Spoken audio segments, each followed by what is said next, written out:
Kisan fashion mall వచ్చేస్తుంది మన ECL కి జూలై 24న గొప్ప ప్రారంభం. ఢిల్లీలో ప్రతిపక్షాలు టాప్ గేర్ లోకి వచ్చాయి. విద్యారంగాన్ని కుదిపేస్తున్నాయి పేపర్ లీక్లు. కాక్రోచ్ జనతా పార్టీ తలపెట్టిన పోరాటంలోకి ప్రతిపక్షాలు రావడంతో ఉద్యమం మరింత తీవ్రమైంది. రాహుల్ గాంధీ యాక్టివ్ అయిపోయారు. తనలోని ఆగ్రహం కట్టలు తెంచుకోవడంతో ప్రధాని మోదీ నివాసం ఎదుట ధర్నాకు దిగారు.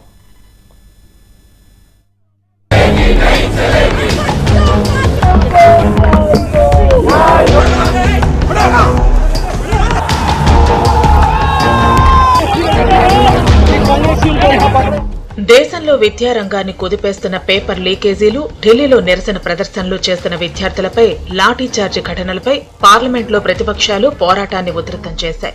కేంద్ర ప్రభుత్వ నిర్లక్ష్య వైఖరికి నిరసనగా లోక్సభలో ప్రతిపక్ష నేత రాహుల్ గాంధీ, ఎంపీ ప్రియాంక గాంధీ సహా ఇండియా కూటమికి చెందిన పలువురు లోక్సభ, రాజ్యసభ సభ్యులు నల్ల దుస్తులు ధరించి పార్లమెంటు ఆవరణలో భారీ ప్రదర్శన చేపట్టారు.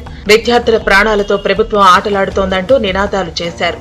కేంద్ర విద్యాశాఖ మంత్రి ధర్మేంద్ర ప్రధాన్ వెంటనే తన పదవికి రాజీనామా చేయాలని వారు ముక్త కంఠంతో డిమాండ్ చేశారు. వరుసగా సంచలనం సృష్టిస్తున్న నీట్ పరీక్షల అవకతవకలు, పేపర్ లీకేజీల వంటి ఉదంతాలు దేశవ్యాప్తంగా లక్షలాది మంది విద్యార్థుల భవిష్యత్తును అగమ్య గోచరంగా మార్చాయని వారు ఆందోళన వ్యక్తం చేశారు. हमारा प्रोटेस्ट अलोकतांत्रिक है। लोकतंत्र में सबसे बड़ी चीज क्या होती है? फ्रीडम ऑफ एक्सप्रेशन और right to protest, peaceful protest. इसमें कुछ अलोकतांत्रिक बात नहीं है। अलोकतांत्रिक ये है जो यहाँ इस सदन में हो रहा है, जो सड़कों पे हो रहा है। सदन में आप चर्चा नहीं करते, एलओपी को बोलने नहीं देते, ऑपोजिशन लीडर्स को बोलने नहीं देते, वो बोलने के लिए उठते हैं, आप चुप कर लेते हो। स्पीकर साहब खुद कह रहे हैं कि मुझे सरकार से पूछना है कि आप लोग डिस्कस कर सकते हो कि नहीं। ये क्या है? ये लोकतंत्र बचा ही नहीं है। सिर्फ आप ही पूछ रहे हैं मैडम ये क्वेश्चन। पूरा देश जान रहा है कि कोई लोकतंत्र बचा नहीं है। Revolution in which there was zero violence on their part, and I have heard the protesters and students and all also saying that they are not going to be violent. So if people have got hurt, police people have got hurt, or journalists have also got hurt along with the students, it's unfortunate.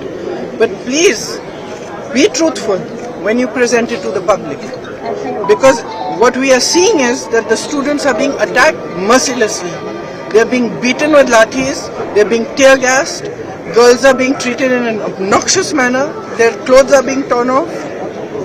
How do you think they feel that this is their country, this is their parliament, these are their representatives, this government has been voted in by them, and the youth heavily voted for this government? How do you think they feel? They feel completely betrayed. And I'm sorry, but I don't care what all you people say and what you put on the media and what you present. Our duty is to stand with them. Our duty is to raise our voice in their support, and our duty is to fight for our democracy, and we will do it. Thank you. విద్యార్థుల పట్ల కేంద్ర ప్రభుత్వం అవలంబిస్తున్న విధానాలను ప్రియాంక గాంధీ వాద్రా తప్పుపట్టారు. విద్యా వ్యవస్థ మొత్తాన్ని కూడా కేంద్రం క్రమంగా నిర్వీర్యం చేస్తోందని, కేవలం 1,40,000 కోట్లను మాత్రమే బడ్జెట్లో కేటాయించిందని గుర్తు చేశారు. అదే సమయంలో కార్పొరేట్ శక్తులు అదానీ, అంబానీలకు ఏకంగా 16 లక్షల కోట్ల విలువైన రుణాలను మాఫీ చేసిందని ఆమె ఆరోపించారు.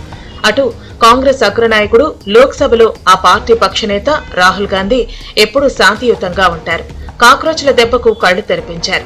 పోరాటాలు ఎలా చెయ్యాలో రాజకీయ వాసనే తెలియని యువత తమ ఆచరణ ద్వారా ఎంతో ఘనచరిత్ర కలిగిన కాంగ్రెస్, ఆ పార్టీ నాయకులకు ఉద్యమ పాఠాలు నేర్పారు. ఇంతవరకు సంప్రదాయ పోరాటాలు, వాదనలకే కాంగ్రెస్ పరిమితం అవుతూ వచ్చింది. ఇప్పుడు రాహుల్ స్వయంగా రంగంలోకి దిగి ప్రధాని మోదీ నివాసం ఎదుట ధర్నాకు దిగారు. యువతకు సందేశం ఇచ్చారు. Democracy in India is happening right now. Democracy in India is happening right now. ఎంతకాలం జాతీయ స్థాయిలో బీజేపీని ఎదుర్కోవడంలో కాంగ్రెస్ విఫలమవుతూ వచ్చింది. అయితే సంప్రదాయ పోరాటాల్ని భగ్నం చేస్తూ ఏకంగా ప్రధాని నివాసాన్ని ముట్టడించాలనే తీవ్ర నిర్ణయానికి వచ్చారు రాహుల్. దీంతో దేశం మొత్తం ఆశ్చర్యపోయింది. ఈ నిర్ణయానికి కారణం స్ఫూర్తి కాక్రోచ్ జనతా పార్టీ ధర్నా. నీట్, యూజీ పేపర్ లీకేజీపై నైతిక బాధ్యత వహిస్తూ కేంద్ర విద్యాశాఖ మంత్రి ధర్మేంద్ర ప్రధాన్ రాజీనామా చేయాలనే ఏకైక నినాదంతో కాక్రోచ్ జనతా పార్టీ కొన్ని రోజుల క్రితం ఢిల్లీ వేదికగా పోరాటం మొదలుపెట్టింది. ఇదే డిమాండ్ దేశమంతా వినిపిస్తోంది. ఇప్పుడు 20న పార్లమెంటు వర్షాకాల సమావేశాల ప్రారంభ రోజు అత్యున్నత చట్టసభకు భారీ ర్యాలీ నిర్వహించాలని కాక్రోచ్లో నిర్ణయించారు. కేంద్ర ప్రభుత్వ నిఘా వర్గాలు సైతం అంచనా కట్టలేని రీతిలో వేలాది మంది విద్యార్థులు, వారి తల్లిదండ్రులు, సామాజికవేత్తలు నలుమూలల నుంచి పార్లమెంటు వైపు దూసుకెళ్లారు. వారిని అడ్డుకునేందుకు పోలీసులు ఎన్ని రకాలుగా ప్రయత్నించినా సాధ్యం కాలేదు. లాఠీ దెబ్బలకు భయపడలేదు. టియర్ గ్యాస్ వారి అడుగుల్ని వెనక్కి వేయనివ్వలేకపోయింది. అలాగే బారికేడ్లు వారి దూకుడును నిలువరించలేకపోయాయి. పార్లమెంటు ప్రధాన గేట్లను యువత టచ్ చేయగలిగారు. Every right-thinking person, and it is nothing to do with politics or political boundaries. No right-thinking person of whichever color can support people who are doing Gandhian protest.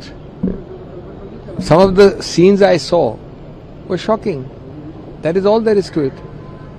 You are a parens patriae in the form of a government. Parens patriae means you are the protector. You are the father and mother in a symbolic sense. Forget us, forget politicians. But can you treat those who are angry with you or who disagree with you in this manner? There is no question of any rebellion, insurrection, violence, pre-planned conspiracy. And you are not only filing FIRs, but you are using batons. People are saying that those batons had sharp edges. I think it's a very sad day for this country. And I am not at all surprised that the Advocate on Records and I would say every other part of civic society has the same view. मांगनी चाहिए, पर प्रधानमंत्री तो आते नहीं है, कुछ खबर आती है तो भाग के चले जाते हैं, ना वो विपक्ष के लोगों का सामना करना चाहते हैं। राहुल जी जिस तरह और हमारे तमाम सांसदों को जिस तरह से कल हम सबको डिटेन किया गया, हमारे ऊपर वायलेंस किया गया, हम और करने वाले हैं और बर्दाश्त करने के लिए तैयार हैं। हम अहिंसा का मार्ग अपना रहे थे, हम साइलेंटली प्रोटेस्ट कर रहे थे और आपने देखा कि चाहे स्टूडेंट्स हो, चाहे हमारा प्रोटेस्ट हो, सबका एक ही है। आपने देखा कि किस तरह से पुलिस डिस्टर्ब करने की कोशिश कर रही थी। पहले वो बात तो हो जाए, राहुल गांधी जी के साथ जो व्यवहार हुआ या हमारे साथ हुआ या हमारे साथ जो सांसद थे या कांग्रेस पार्टी के जो सांसद जो व्यवहार हुआ वो सबने देखा। समाजवादी पार्टी इस पक्ष में कभी नहीं रही है कि भूख हड़ताल की जाए। डॉक्टर राममनोहर लोहिया नेताजी कभी इस पक्ष में नहीं रहे भूख हड़ताल की। जब मैंने पहली बार उनसे बात की और अपील की, मैंने यही अपील की थी कि आप भूख हड़ताल में मत बैठिए, सरकार से संघर्ष करिए। और ये सरकार तो ऐसी है क्या बताओ, मौसम है आम का, आप बमूल के पेड़ पे आम मांग रहे हो। ఈ నేపథ్యంలో పోలీసుల లాఠీ చార్జీలో గాయపడ్డ విద్యార్థులు, ఇతర వ్యక్తుల్ని కాంగ్రెస్ అగ్రనాయకులు పరామర్శించారు. మెరుపు ధర్నాలకు స్వయంగా రాహుల్ గాంధీ నాయకత్వం వహిస్తున్నారు. రాహుల్ పోలీసులు అదుపులోకి తీసుకున్నందుకు నిరసనగా దేశవ్యాప్తంగా ఆందోళనలు జరుగుతున్నాయి. రాహుల్ గాంధీ అగ్రెసివ్ గా మారారన్న సంకేతం జనంలోకి వెళ్లింది.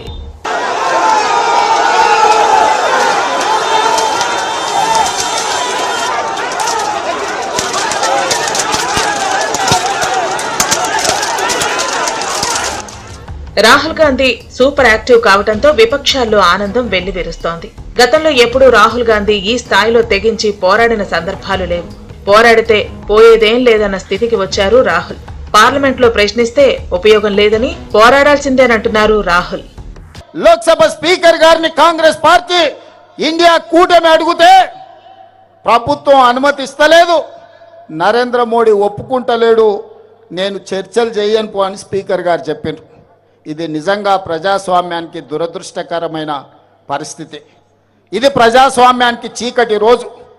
ఒక లోక్సభ స్పీకర్గా ఆ సభలో ఏ చర్చ జరగాలి, ఏ ఎజెండా ఉండాలి అనేది లోక్సభ స్పీకర్గా వారే నిర్ణయించాలి.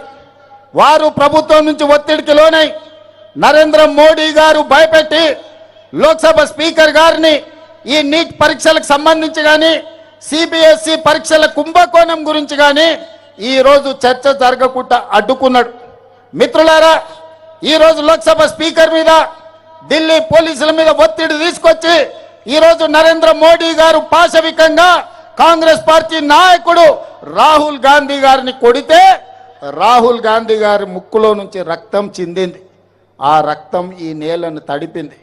నేను ఒక్క మాట చెప్పదలుచుకున్న నరేంద్ర మోడీ గారికి, నరేంద్ర మోడీ గారు ఈ దేశ ప్రజల కోసం రక్తం చిందించడం గాంధీ కుటుంబంలో రాహుల్ గాంధీ మొదటివాడు కాదు, రాహుల్ గాంధీ చివరివాడు కాదు.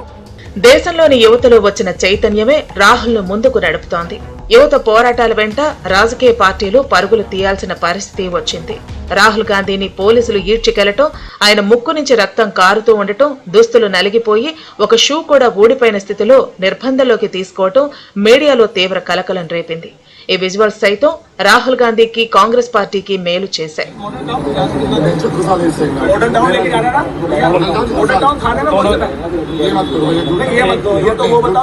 ప్రజా సమస్యలపై ప్రశ్నిస్తున్న తనను కేంద్రం అడ్డుకుందన్న బలమైన వాదనను జనాల్లోకి తీసుకెళ్లగలిగారు రాహుల్ గాంధీ. 1999లో విమానం హైజాక్ అయిన సమయంలో బాధితుల కుటుంబాలు అప్పటి ప్రధాని అటల్ బిహారీ వాజ్పేయి ఇంటి ముందు ధర్నా చేశాయి. ఆ తర్వాత మళ్లీ ప్రధాని నివాసం వద్ద ఇంతటి ఆందోళన జరగటం ఇదే తొలిసారి. మళ్లీ పరీక్షల లీకేజీలపై చర్చకు సిద్ధంగా లేనందునే విద్యార్థుల ఆవేదనను దేశం దృష్టికి తీసుకువెళ్లేందుకు ఈ నిర్ణయం తీసుకున్నట్లు రాహుల్ చెప్పారు.